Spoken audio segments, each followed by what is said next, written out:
Good morning. It's Wednesday, May 27th, and you are with The Doctor Is In. Ask Dr. Allison Arwady.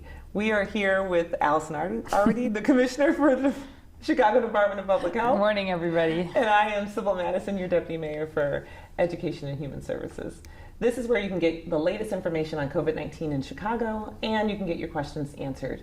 Please put them in the box below, or you can send them in through Facebook or Twitter using the hashtag AskDrArwady.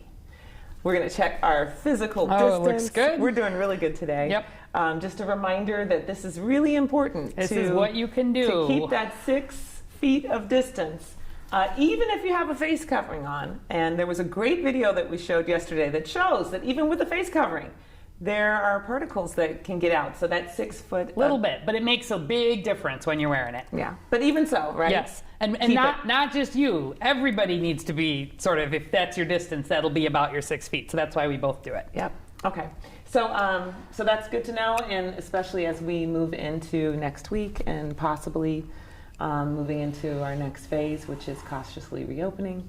Good to keep all of those basic preventive measures in mind, including good hand hygiene. Yes. I'm going to turn it over to Dr. Arwady so she can give us the latest on COVID-19 here and any other news that's interesting to share. Sounds good.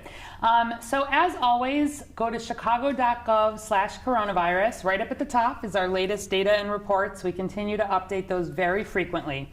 So today we are at 43,333 cases of COVID-19 among Chicago residents and 1,981 deaths among Chicago residents. I will note that we likely will cross that 2,000 death mark for Chicago probably today, if not tomorrow, if I had to take a guess. In terms of the increase, this has been interesting over the last few days. So we only had an increase of 364 cases and 26 deaths since the prior day. That is very, very low. We like to see numbers that low, but I want people to understand that that is primarily being driven by less testing that was done over the long weekend. Yeah, not a lot of sites were open for testing really that whole weekend, and so that is why where we look overall, we don't pay so much attention to when tests come in. We pay attention to that 7-day average, yes. And that's what we really follow, both for our number of testing, for our cases. We're not so interested in the fluctuations, because if you look back, really those last 4 days, the first 2 days of the long holiday weekend, we had more than 900 cases coming in. Mm-hmm. Now those are reflecting, right, the testing that was done sort of in those days prior. And then we had a day that was in the sort of 500 something range. And then we had this very low 300 something range. So I love to see low numbers like that, but I want people to understand that this is why we sort of do an average. But we're making progress for sure. Let's pull up the graph first. I forgot to mention Illinois is at 113,000 cases and 4,923 deaths. So Illinois will probably also actually cross the 5,000 death mark in the next few days, if I had to guess. So let's look at the graph.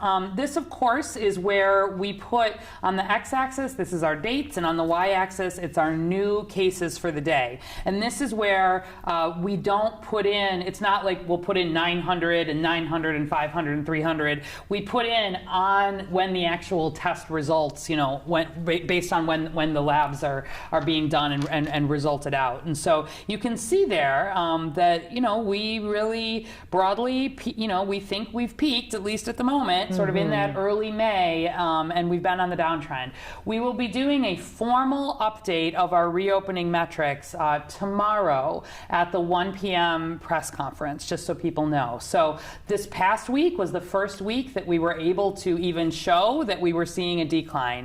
Really important news. And tomorrow is when we will do sort of the formal update across our metrics of where we are. Of course, there's a lot of interest to that, looking ahead to the likely lifting of the stay-at-home order at the state level and thinking about where Chicago will be in terms of moving into that phase 3, cautiously reopen.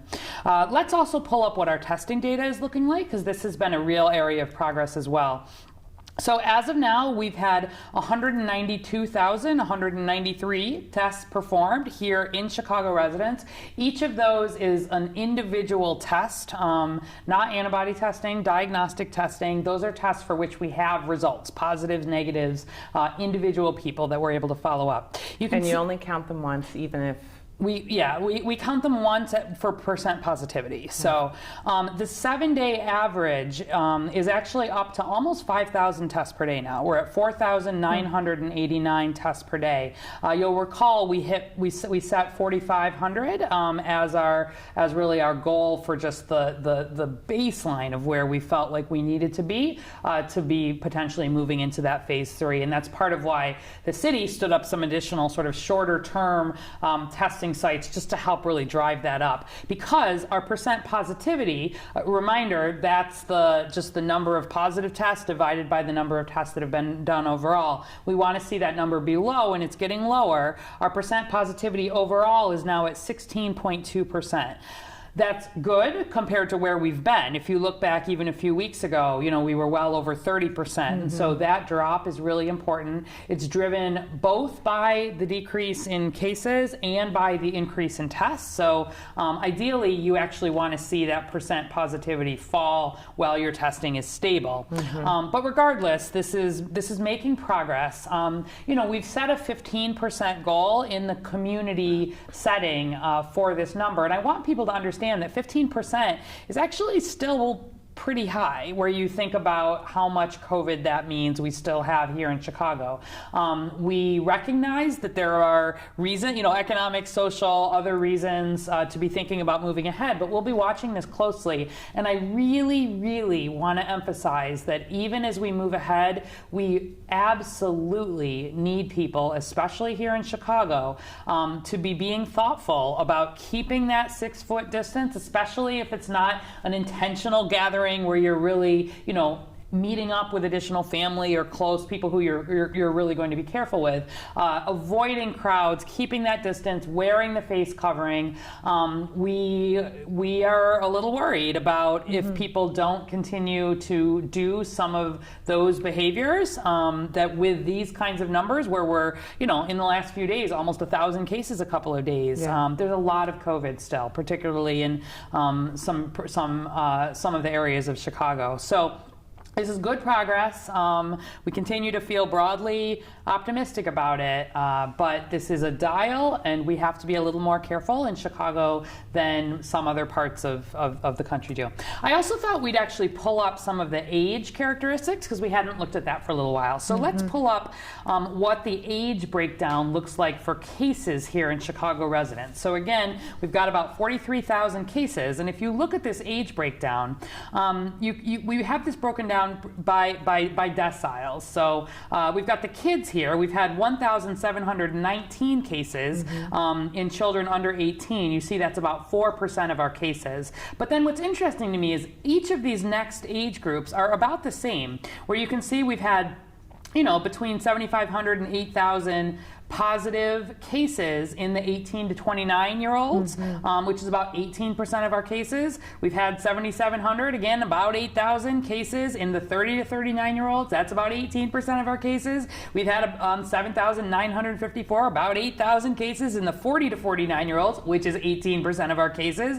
And we've had 7,586 cases in the 50 to 59-year-olds, which is 18% of our cases. So remarkable, actually, to me, that we've seen about the same number of cases in each of those sort of medium risk, if we know the kids are lower risk broadly, the people in that under 60 group, each of those deciles, we're seeing about 8,000 cases. And then you see, which is good, actually a lower number of cases, about 5,000 or between 5,000 and 5,500 in the 60 to 69 group, about 12 to 13% of our cases, and then about 5,300 in that 70 plus group, so about 12%. So we have very good data on ages. You can see we're only missing, out of 43,000 cases, we're only missing 27 ages. So there's been good work to really understand that, but really emphasizing that cases have been seen across the age spectrum here in Chicago. They really have. And so as we think about moving toward reopening, I need people who are in their 20s and 30s and 40s and 50s to not think that they're immune, to recognize that we've had just as many cases in those age groups as we have in the people who are at the highest risk for having the severe outcomes. And that especially if you're in that group and you get infected, if you are in close contact with people who have underlying conditions or who are older, you really have every potential for spreading it. And so this will be part of our messaging sort of ongoing as we think about moving ahead. Let's look in contrast about the ages related to the deaths, because we haven't done that in a little while either. So if we can pull up that last slide. So again, we're at almost 2,000 deaths here in Chicago. And if we look at the age breakdown here, it looks really different from what we have just looked at. So in the 0 to 17 group, we've had one death, right? That was that 13-year-old who had underlying conditions, really sad. But that's 0.1% of our total deaths have been in kids under 18. We've had 14 deaths in the 18 to 29-year-olds, again, less than 1% of our total deaths. We've had 48 deaths among people in their 30s. That's 2.5%. We've had 103 deaths, or about 5% among people in their 40s. We've had 219, or 11% deaths among people in their 50s. And you see how really that's doubling, right, with as people are getting older. And then really once you hit 60, we've had 419 deaths, or 21% of the deaths among people in their 60s, and then 1,177 deaths, 60%, 60% among people who are over 70. So really, what this says to me is that people of all ages get COVID here in Chicago, actually with remarkable similarity there, and some protection of people in that older group. I like to see that, where people in their 60s and in their 70s, I want to see lower case rates, because those people are the ones then, unfortunately, most likely to get seriously ill and to die. And if you look at this percent deaths within group, we don't talk about this as much, but I think it's worth talking about. So what that means is, of all of the people of that age group that have been infected, what percentage of them have died? And so Chicago's case fatality rate here is actually very high at 4.6%. Almost 5% of the people who have been diagnosed with COVID in Chicago have died. Now, I do not think that the actual case fatality rate is 5% here in Chicago, but this lets us know there are a lot of undiagnosed COVID cases in Chicago. Not people who were sick enough to be hospitalized, those people all get tested, but people who probably had mild illness, potentially even asymptomatic illness. We don't know for sure what, this, as we have additional serology testing, we'll be able to fill some of this in. But, I've been, in my mind, I think there's continue to be studies about this, but I think the case fatality rate is probably more like 1%, to be honest. And so where I see a 4.6% case fatality rate, that tells me there have been thousands of undiagnosed cases here in Chicago. And so there have been questions about, why have our numbers been high? Why have they been coming down? And a lot of that just has to do with, not only in the numbers we follow here, but in the fact that there are a lot of people who probably have not gotten that seriously ill, which is good news, but they have the potential to spread, especially to folks with underlying conditions who are older. So I encourage you, if you're interested, you can look at some of this same data. The rate per 100,000 population is what lets you compare best across age groups. We have it for cases and for deaths here. And so just so you know how that reads, basically the 70 plus, we've got 500 people out of every 100,000 people over 70 at this point who are dying from COVID. And so if you take that down, you can understand what that impact has been. So anyway, I just encourage you to look at some of this and think about it. But that messaging that everybody needs to take precautions, no matter your age, is going to be important. It's going to be a hard thing, I think, for people to keep in mind this summer, and it's going to be the difference. That is what is going to make all the difference in terms of whether we are in control of COVID here in Chicago.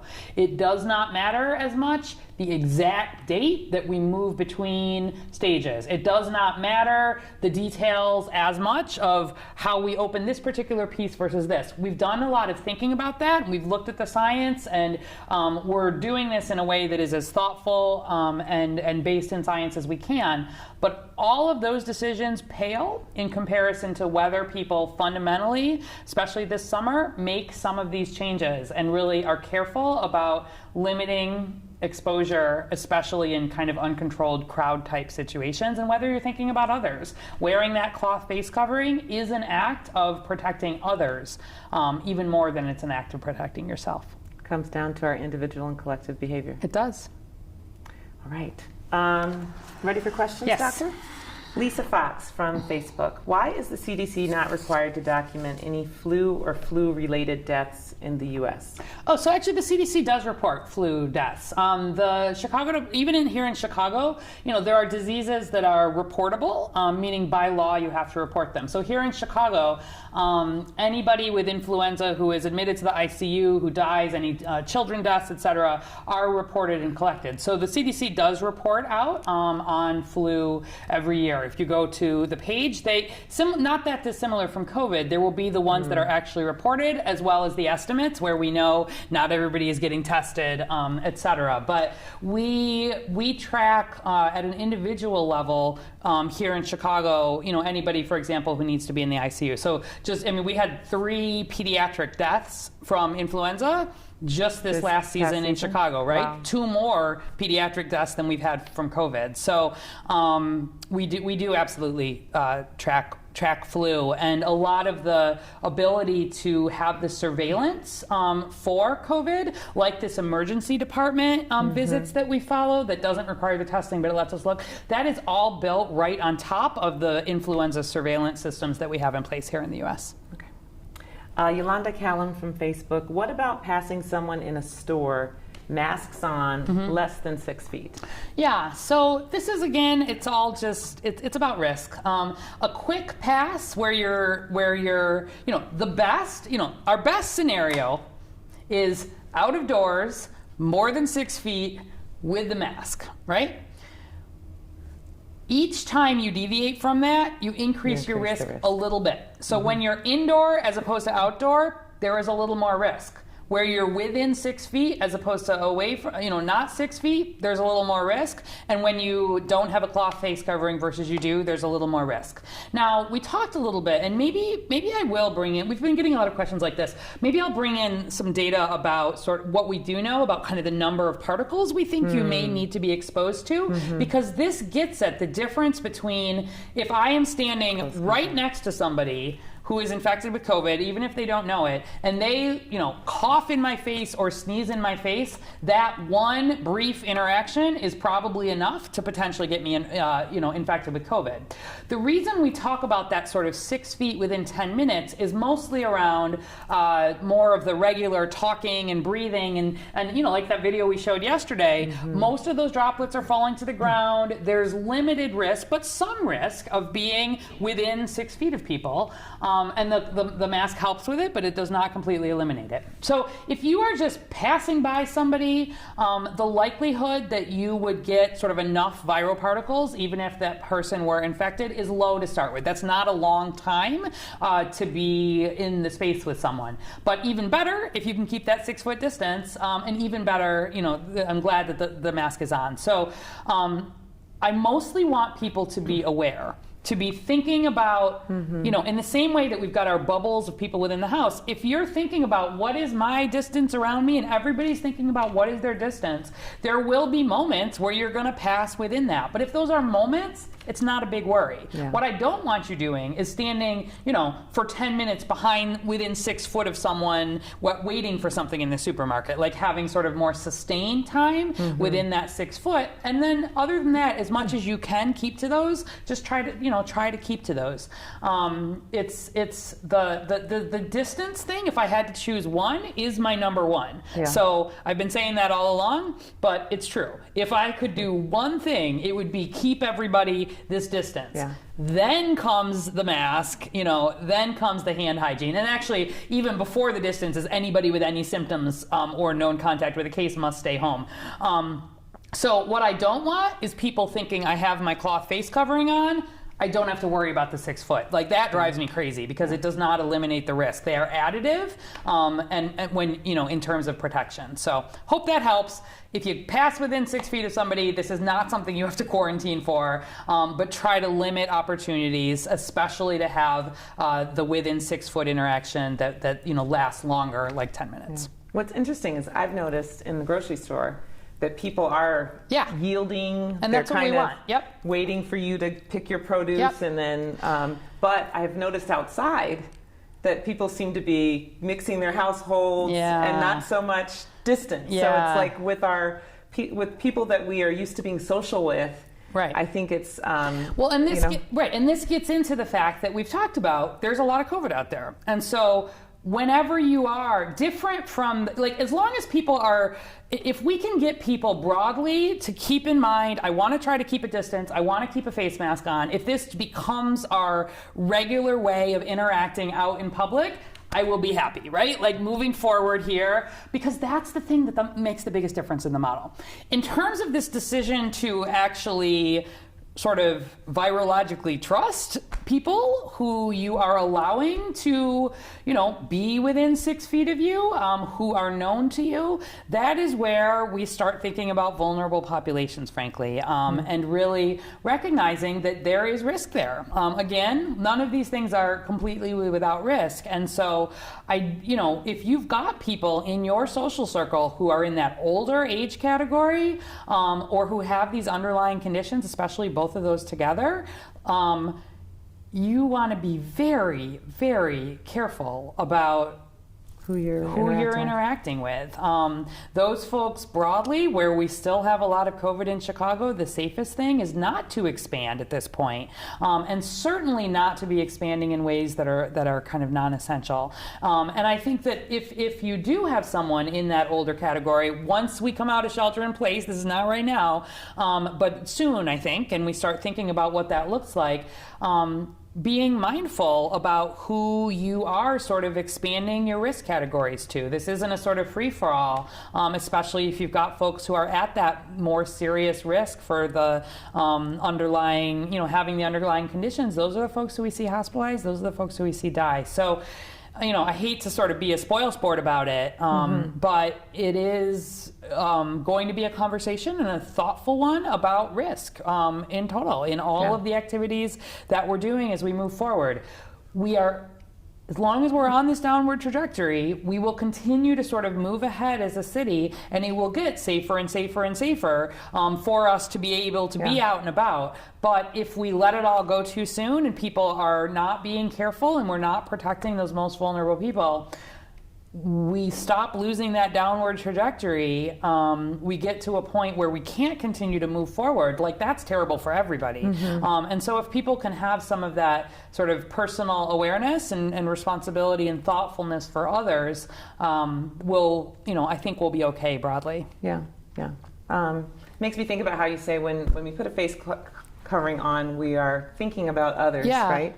And also, if when we're thinking about what risk we're putting ourselves in, we need to think about others too. You're right. You really think it's not just about individual just about risk. Yourself. It's really not. And it's interesting. I was talking to someone this morning who lives down, very southern part of Chicago, and had gone over into Indiana over the weekend. And he said to his wife, he's like, they're going to know we're from Chicago because we're wearing face masks. And they were in a store, they were in a restaurant, not more than they needed to be, but it worries me to hear about people really just out and about and not doing the social distancing and not wearing those face coverings. I would love for people from Chicago to be known as the ones who who are doing that appropriate social distancing, who are wearing those face coverings right here, right now, based on what our outbreak looks like. We need to be. And so a lot of this is going to come down to social norms, I think, right? Where we see people, those face coverings to me are as much a signal that I am thinking about you, I am looking out for you, we are together in this as a community. They're a symbol at the same time that they help limit spread. But we've been careful and thoughtful about how to try to be as safe as possible within the workplace, that will be something that continues within the rest of the workplace. And that signal that I'm looking out for others, especially people who are vulnerable, has to become sort of part of our Chicago DNA in a way that I think it can be. Yeah. But it's a change. Yeah, yeah. Okay. Lovis Helms from Facebook. So what number should I call when I go into a store and some are not wearing a mask? Yeah. Okay, so if broadly speaking, if you're really seeing a problem in an establishment, whether that's not, they haven't put the appropriate things in place, whether you think there's not enforcement, you can call 311. And 311 is keeping track of these, and there is a process working with our business affairs and consumer protection department, someone in conjunction with the health department, depending a little bit on what the situation is. And we're doing initially just a sort of education and kind of warnings and whatnot to businesses. Mostly we want to be supportive of these places. Obviously, there's a lot of shifting guidance and shifting need, and especially as we look toward this beginnings of cautious reopening, it's going to be a little bit of a learning curve for everybody. Yeah. But I want people to be feeling confident that their safety is being considered as we're going about, and I think, encouraging all of our facilities to be putting things in place that make it a standard to be protecting each other is going to be really important. So you can call 311 if you see something that you think is systemic, especially if you see it systemic within a institution. I think, if you're sort of doing the right thing, if we're all kind of doing the right thing, there's some pressure there, I think, on everybody to adhere to that. But it's going to be a conversation. It's going to be an ongoing fight. And in a lot of ways, I am most interested in getting people to understand the why and then work and partner on sort of the how and what that needs to look like in different settings. Yeah, it's we're all learning together. Yep. But I appreciate the question because it means that there's an interest in holding each other accountable, which I think is and there's an app important as well. If people don't know it, Chai 311, and there's an online, so you don't even have to talk to somebody. You can go if you look. Obviously, there's links on the website, but you can report in if you think there's a business that needs some follow up that way.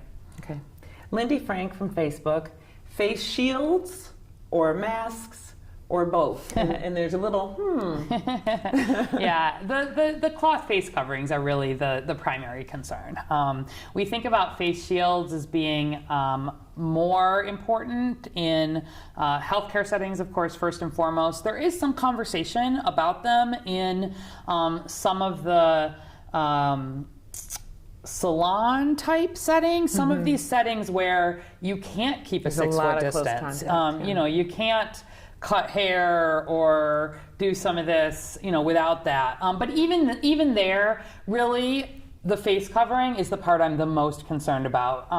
The face shields, it's more, remember, it's got to kind of get into the respiratory system, and although people.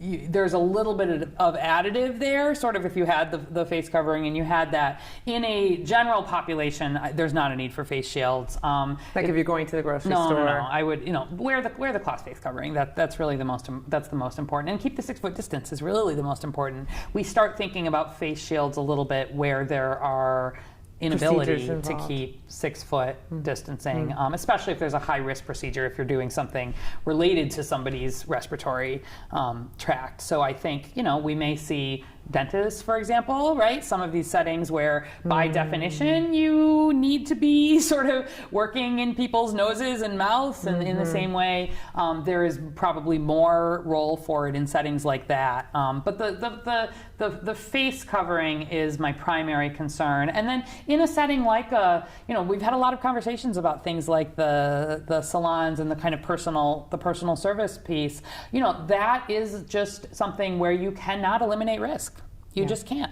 And so it's, again, trying to have what you can in place. It'll be important, for example, people will be taking kind of more appointments and keeping track of who has been in and out a little bit in case there were to be someone who was diagnosed. We can make sure folks are aware.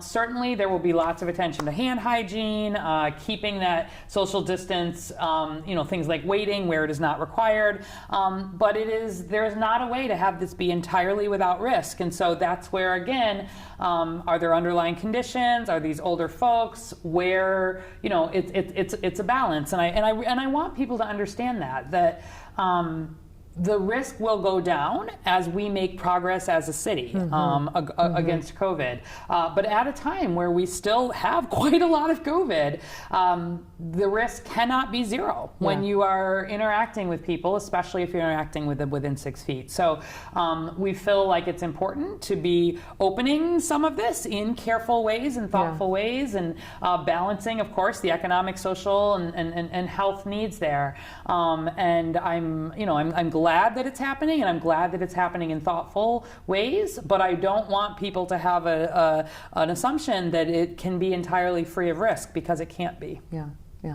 It reminds me of the simulation that you used to show quite a bit with all the blue dots, and just the movement when there is community spread.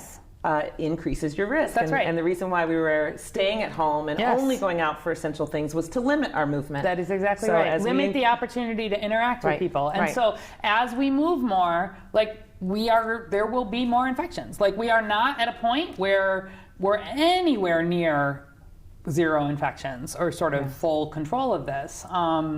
But it's sort of our job as the health department to balance these risks. And so we're watching really closely. Our hospital data in particular is looking quite good.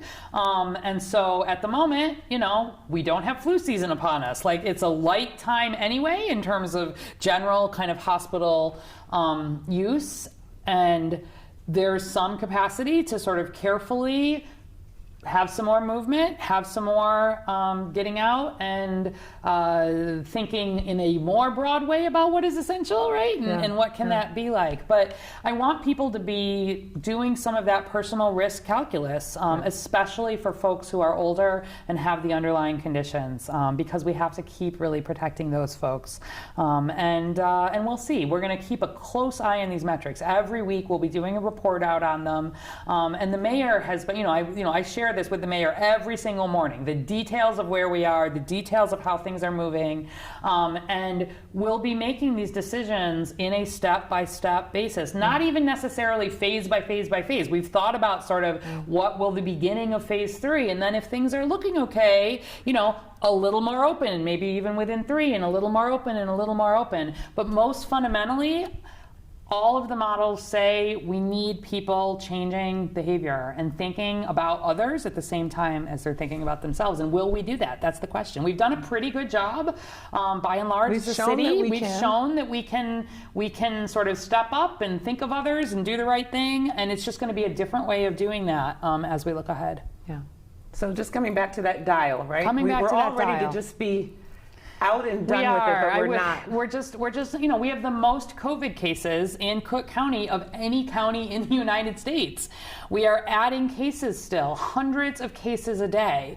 I'm thrilled. When we have 500 cases, I feel happy about that because of where we've been. That is a lot more cases than almost any other area in the US right now. And, even New York City had its first sub 100 new case day, right? That's great.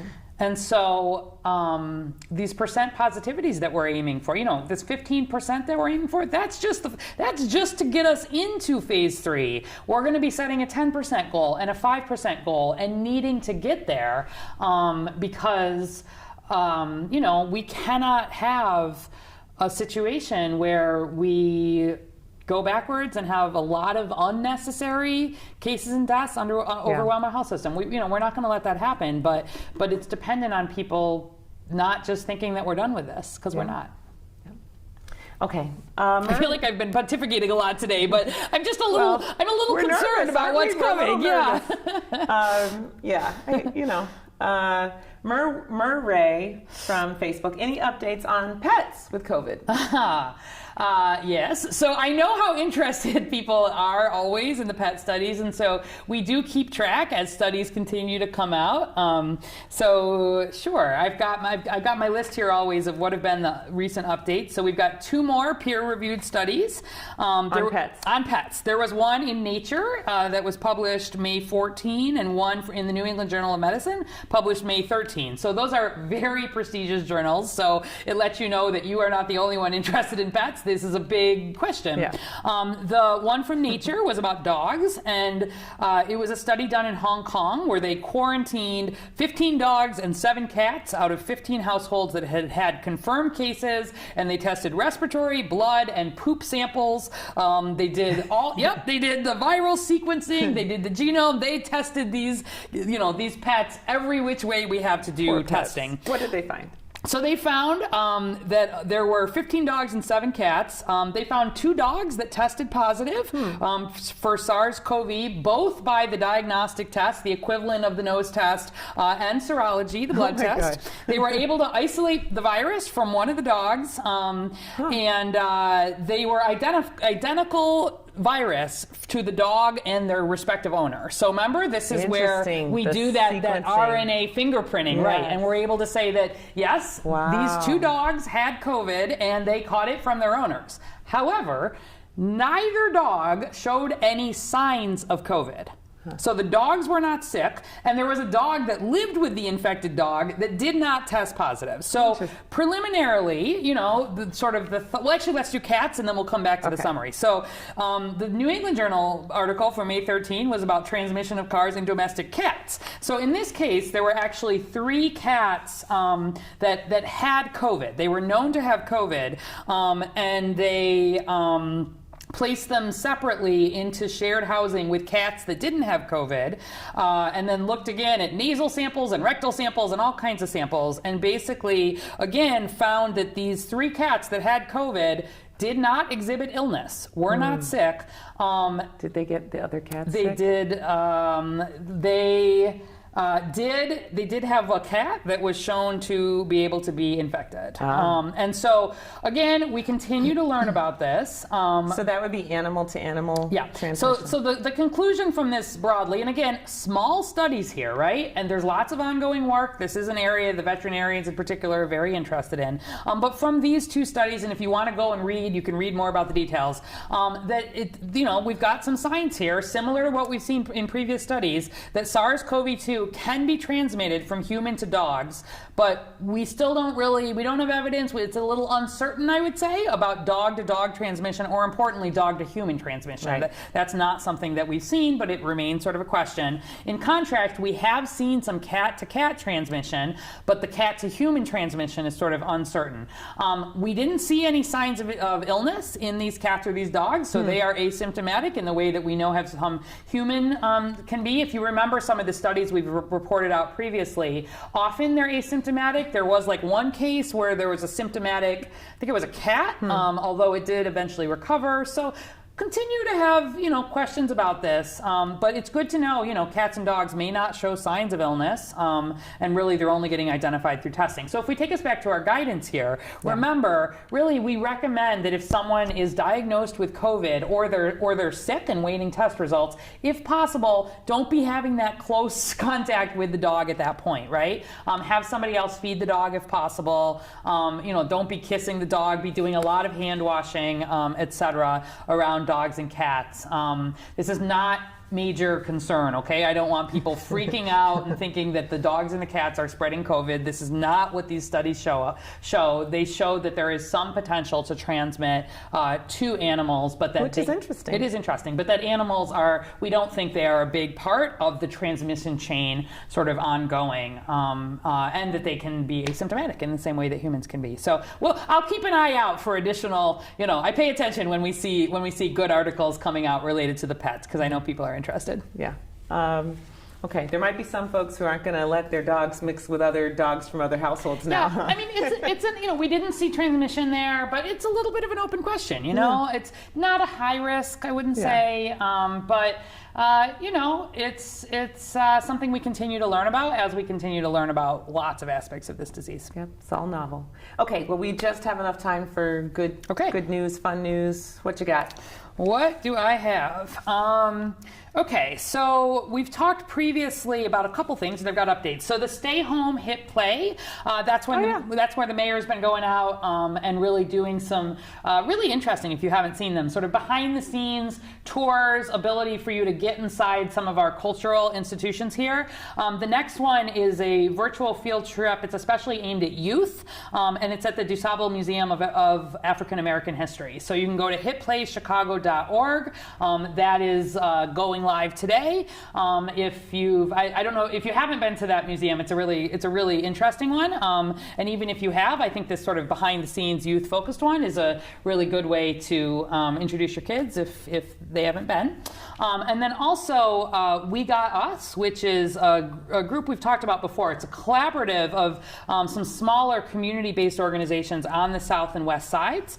And so they have been handing out some personal protective equipment kits, groceries, answering calls, etc. They're looking for volunteers, and so if there are people who are interested in helping to assemble these kits or potentially, answering calls, etc., they're encouraging people to just actually Google "We Got Us," and there's a community response volunteer sign up. So, if you have an organization that is doing COVID response and you want to help us, you want us to help you kind of get that word out, we're happy to do that. Go ahead and send it in. So that is my good news, and I think that's what I have for today. Do you have anything else? I do. On myshinemyfuture.org, Wednesday is Workout Wednesday. So I think at 3 p.m., Chicago Park District has a live workout. You can go to their site directly, or you can go to myshinemyfuture.org. Yeah, I really, now is the time to be trying to get your exercise in, get your mental health in a little bit better order if you've been struggling, and try to get your physical health also as good as it can be, I think, especially as we're looking ahead toward potentially, opening up a little bit carefully. I really want people to be as healthy as they can be also, so that if folks do end up getting infected, they're less likely to have, any of those serious conditions. So think about, as we're moving into June, setting some goals for yourself. Both I would recommend in a mental health kind of way and a physical health kind of way. Having your having processes to help keep your stress in order, get enough sleep, those build healthy immune systems. Getting your heart rate up every day builds healthy heart and lungs. Trying to think about how are you connecting with others. We've shared a lot of resources related to mental health and how to reach out. We've seen an uptick in people actually who have been reaching out and interested in getting mental health care through the Chicago Department of Public Health clinics. That's great. Links remain on our website. You can call, you can text, you can get the telemedicine type platforms. We'd love to help you connect if you feel like you're needing some more support in those ways. But I personally am trying to set some June goals around exercise, sleep, stress relief, and it's interesting because since I'm an essential worker like you, I think I've been more focused on it than I was before COVID. And all those things: eating right, sleeping, exercising, just staying on top of it, trying to be as healthy as I can. And if you've got kids at home, especially, trying to think again some good routines for them heading into the summer a little bit. And I don't know, I think it's a moment, everybody's doing a lot of planning toward kind of end of May, beginning of June, and what is this next phase. And I would encourage people to try to do, if you can, a little bit of personal planning and goal setting for yourself too. So it's not just about what are we doing here in Chicago and how are we opening, but how can we be as healthy as we can be on an individual level, and really then on a collective level as well. And if COVID is, part of what helps you finally get that kick to, quit smoking, or to pick up an exercise routine, or to have new ways of reaching out and supporting mental health, like that's a great excuse. And it's a way to just have, kind of be healthier across Chicago as a whole. Yep. So we're going to be back tomorrow. We are. 11 a.m., same time as usual. And then also more data and the dashboard on our reopening indicators tomorrow at 1. Tomorrow at 1, yep. And until then, what we're trying to say, I think, is it's up to us. Right? It is up to us, It is completely up to us how we continue to manage COVID in our community. And so we're looking to you to make those choices for yourself, for your loved ones, and for the city. And still today, we are under the stay-at-home order, everybody. We sure are. And so you should not be jumping the gun on this. You should not be moving faster than, really is the recommendation. So really still, the recommendation is to stay home. So that we can save lives. We'll see you tomorrow.